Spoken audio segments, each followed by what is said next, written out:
Hello. हाँ हाँ नमस्ते। रेला बोला था नहीं।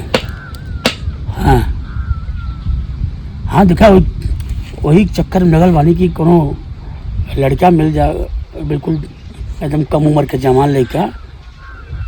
हाँ तो ओकर किडनी उडनी निकाल लेवल जा, फिर हमन के बेच देवल जाई और बेच के बम्बई भाग चल जाई, दुकान उकान खोल जाई। हाँ वही चक्कर में देखा गांव के बगीचा में आइल बानी, यार को लेके भैंस उस चरावे आवेल है। हाँ अब देखा कल यहाँ दौड़ौला ली तो लेकिन के भाग गई। हाँ हाँ देखा लगल बाटी। हाँ एक लड़का ही बगीचा में बैठल बा।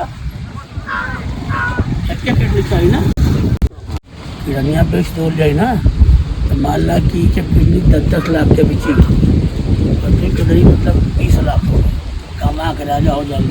हाँ लड़का एकदम जमाने का 16-17 साल को होगी, ठीक बा।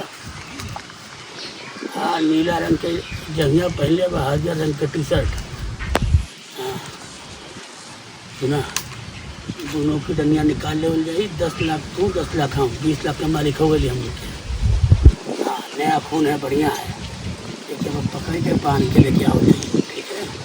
हाँ डरा था क्योंकि धीरे से एक शक हो गई, लगा था कि पकड़। हाँ पकड़ के वो लेके उतर हैं। हाँ